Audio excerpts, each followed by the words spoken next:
Hello everyone, welcome back to my YouTube channel. UPSC प्रारंभिक परीक्षा को ध्यान में रखते हुए यह सीरीज चलाई जा रही है। इस सीरीज के अंतर्गत आपको डेली प्रैक्टिस क्वेश्चन प्रोवाइड किए जाएंगे, जिसमें आपको विथ एनालिसिस के साथ इसका आंसर दिया जाएगा। अभी तक हमने लास्ट 7 डे तक हमने इसको कंप्लीट किया है। आज हमारा इसका 8वां दिन है।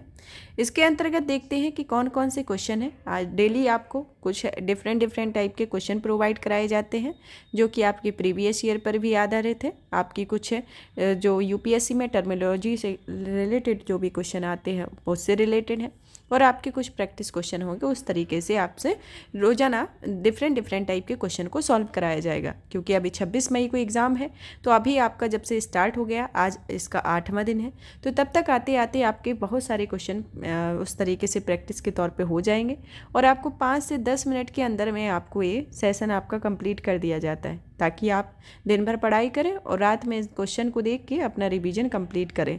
और जहाँ भी आपको कमी लगती है तो उसके साथ ही अपनी तैयारी को और बेहतर बनाने के लिए फिर से नेक्स्ट डे के लिए फिर से वही शेड्यूल बनाएं, फिर से उसी चीज़ को पढ़ें, फिर डेली आप उस तरीके का रिदम बना के अपना पढ़ाई कंप्लीट कर सकते हैं। चलिए तो शुरू करते हैं आज के हमारे पहले क्वेश्चन के साथ, जिसमें हमारा पहला क्वेश्चन आता है कि गांधीवादी और मार्क्सवाद के बीच एक समान सहमति पाई जाती है, यह निम्नलिखित में से कौन सी है। तो इसमें आपको बताना है। ऑप्शन ए आता है कि अंतिम लक्ष्य के रूप में राज्यविहीन समाज, ऑप्शन बी आता है वर्ग संघर्ष, ऑप्शन सी आता है निजी संपत्ति की समाप्ति, ऑप्शन डी आता है आर्थिक नियतिवाद। तो इसके अंतर्गत आपको सही उत्तर की पहचान करनी है। तो इसमें आपका जो उत्तर होगा ऑप्शन ए होगा, क्योंकि जो गांधीवादी और मार्क्सवाद के बीच जो समान सहमति पाई जाती है, उनका जो अंतिम लक्ष्य है वह राज्यविहीन समाज का रहा है। चलिए तो इसकी व्याख्या को देख लेते हैं कि महात्मा गांधी और कार्ल मार्क्स के बीच आपस में एक समानता है।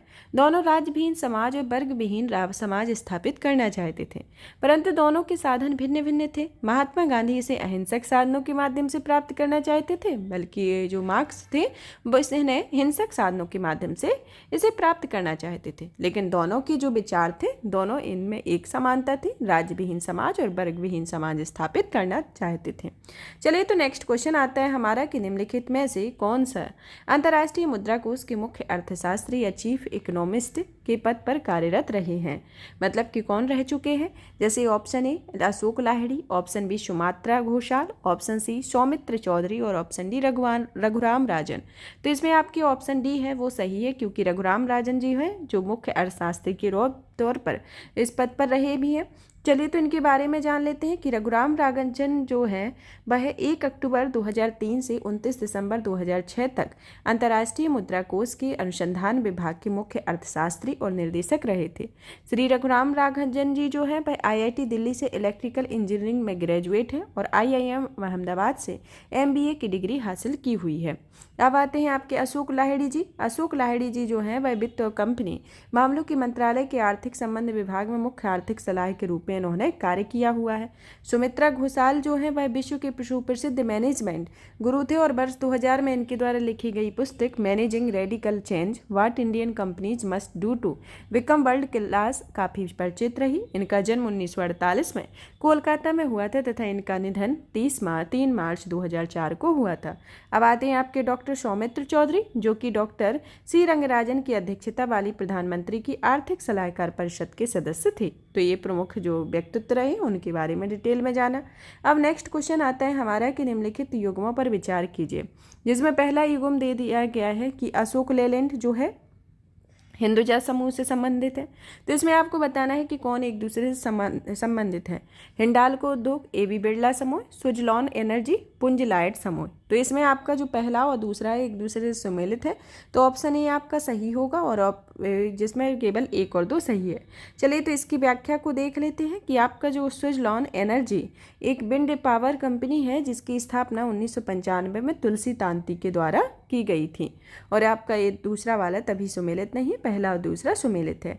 अब आता है नेक्स्ट क्वेश्चन कि एक उपभोक्ता साम्यावस्था में कहा जाएगा यदि ऑप्शन ए आता है कि वह आय के एक निश्चित स्तर पर अपनी आवश्यकताओं का पूरा करने में सक्षम हो, ऑप्शन बी आता है कि आय के एक निश्चित स्तर पर पूरे आराम से रहने में सक्षम हो, ऑप्शन सी आता है कि वह कुछ निश्चित वस्तुओं के उपभोग के बिना अपनी आवश्यकताओं को पूरा कर सकता हो, और ऑप्शन डी आता है कि वह आय के नए स्रोतों को पाने में सक्षम हो। तो इसके अंतर्गत आपको बताना है कि इसमें आपका कौन सा उत्तर सही होगा।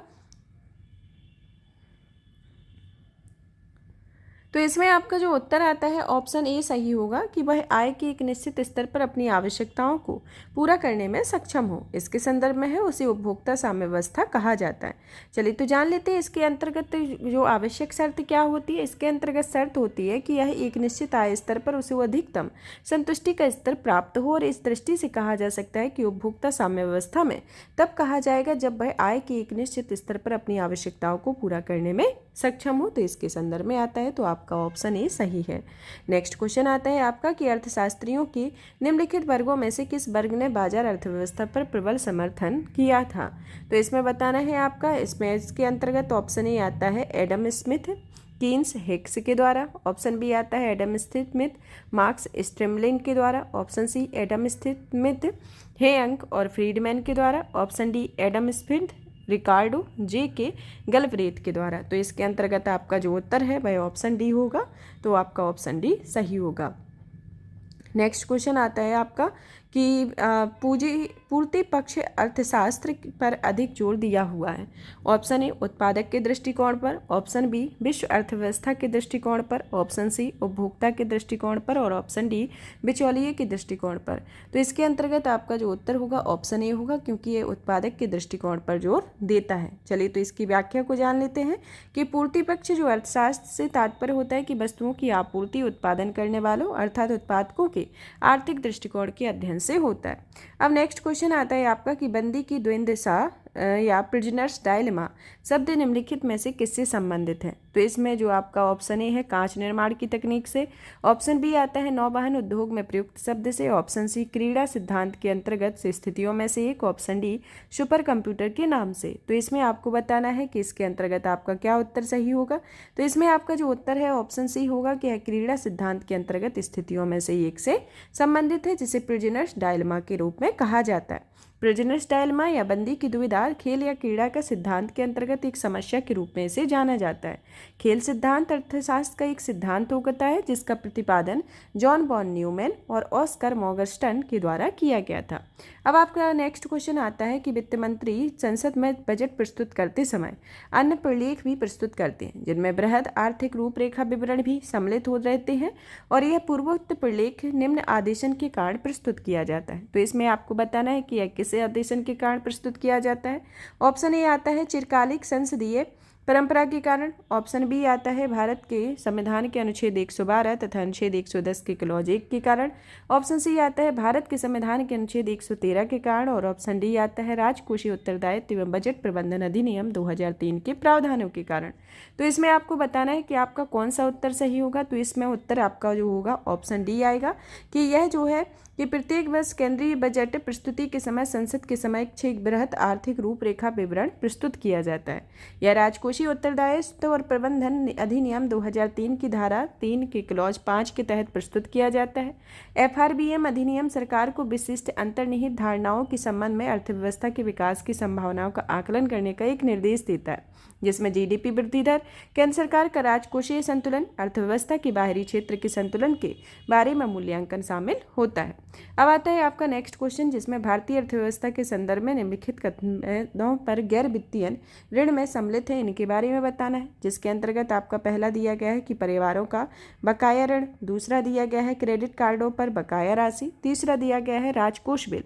तो इसमें सही कूट की पहचान करनी है। तो इसके अंतर्गत कौन सा कूट सही होगा। तो इसमें आपका ऑप्शन डी सही होगा, क्योंकि इसमें तीनों ही आपके सही हैं। चलिए तो इसकी व्याख्या को देख लेते हैं कि भारतीय अर्थव्यवस्था के संदर्भ में गैर वित्तीय ऋण से सम्मिलित है और क्रेडिट कार्डों पर बकाया राशि, परिवारों का बकाया गृह ऋण, गैर वित्तीय औद्योगिक ऋण और राजकोष बिल या सरकार द्वारा लिया गया ऋण इसके अंतर्गत आता है।